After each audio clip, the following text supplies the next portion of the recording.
Welcome to our 3-Minute Therapy podcast with me, Michael Edelstein. I'm a clinical psychologist with a private practice.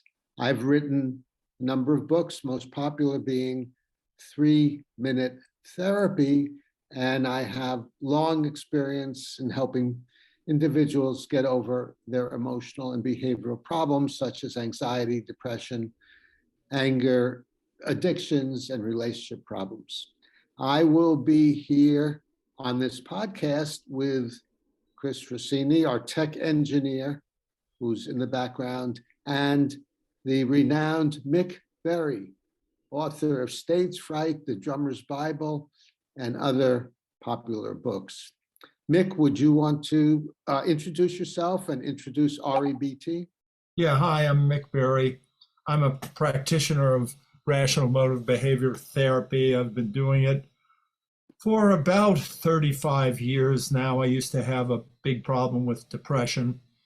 And though I cannot say I absolutely never get depressed, I certainly can say that I am able to live a largely depression-free life. And I've found the tools of rational motive behavioral therapy to be quite useful. It was founded in the 1950s by Albert Ellis, and it is based upon the reality that our thoughts create our disturbances. The things that happen to us do not create our mental disturbances. It's our thoughts and the way we view them that create our mental disturbances. It originally began as rational therapy. Albert Ellis developed it and then retitled it rational emotive therapy, and I actually started it when it was called rational emotive therapy, and then it became rational emotive behavioral therapy. Actually, it's rational emotive behavior therapy, and Albert Ellis added the last behavior to make it more to show that it's very comprehensive. Yeah, it always included behavior, but he wanted to include that in the title. Behavior therapy, not behavioral. Thanks, Michael. Yeah, you're welcome. Today, by the way, Mick and I wrote a book together on REBT called Stage Fright, and I recommend that to you if you have public speaking anxiety. Today, we'll be discussing the difference between responsibility and blame. And people often confuse these two. If you're responsible for acting unethically, let's say, that doesn't mean you're to blame. Blaming is being responsible for an action, particularly a poor, unethical action, and adding to it, I should not have done that, I'm no good, I'm a bad person for having acted irresponsibility. So clearer way to view it is you're responsible for your bad act, but you're not to blame. You're not a rotten person. So that is the basic idea. Mick, did you want to add anything to that? Well, I do agree with you, but it's a little confusing. It seems like we might be splitting hairs here, and this is, I believe, our definition of blaming and of blame and responsibility. But is there something you could elucidate to show why you're defining it in those ways? A good question. And the answer is that there's really, it does to the uninitiated seem like we're splitting hairs, but there's a universe of difference between being responsible, having been the cause of a bad act because you've done it, so you're the cause, and blame, which says you're a no good person. And the reason why that second part is false is because no matter how poorly you act or how well you act, you're always an imperfect human who acts imperfectly. Never a rotten person, a worthless person, a louse. You're always an imperfect human. So hold yourself responsible for acting poorly. And that's important because if you see you're responsible, then you could ask the question, how could I do better in the future?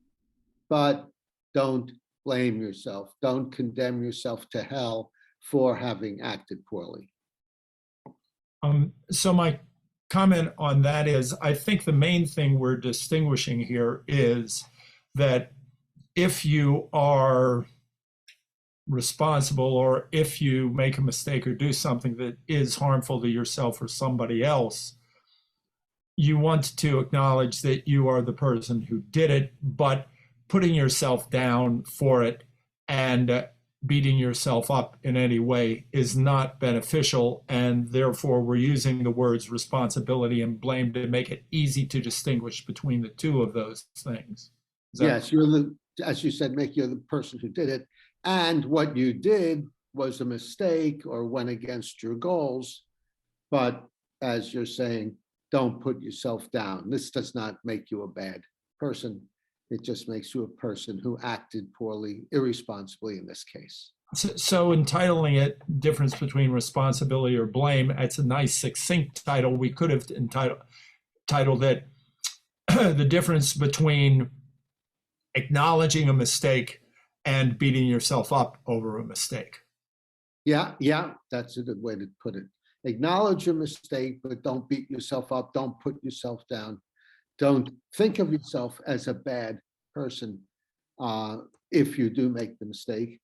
And one thing we didn't mention, which plays in here, is the feeling of guilt, feeling guilty. So feeling guilty normally includes acknowledging you acted poorly and then putting yourself down. I should not have done that. I'm a bad person for having done that. So, right. And that's just to finish that, that's another distinction that people often don't make. You could be guilty of doing a bad act, but don't feel guilty about it. Mick, you going to say something? Yeah, well, I was going to say, see if I can remember now, with being responsible for something, it's important to acknowledge when you do make a mistake. And if people are in the habit of blaming themselves and putting themselves down when they make mistakes, what ends up happening, I've observed, is that people are reluctant to even acknowledge a mistake at all and to take any responsibility for it. So it's in our benefit, it's greatly in our benefit to not put ourselves down if we do make a mistake. And what we're talking about here is, if we want to distinguish mistakes from successes, it's the difference between something which is self-helping or something which is self-harming. Yeah, and in terms of acknowledging a mistake, if you think of yourself as a bad person for making a mistake, normally you're going to be much less reluctant to acknowledge a mistake. So that's another benefit of not putting yourself down, but of recognizing that you acted poorly and you could try to do better in the future. Or if you acted poorly towards someone else, consider making amends, apologizing, things like that. Right. Okay, any final words, Mick? I think we pretty much covered a lot of aspects here. Just to ruminate on, we want our behavior, we want to aim for our behavior to be self-helping rather than self-defeating. And that's always good to gauge whether your activity is self-helping or self-defeating. And we also ideally would like our behavior to be other helping and other helping rather than other defeating. So we can gauge our behavior by how much it's helping us and how much it's helping others. And if there's a conflict between what we want and what somebody else wants, well, that's when negotiations take place. And it's possible to negotiate in a self-helping and other helping way rather than a self-defeating or other defeating way.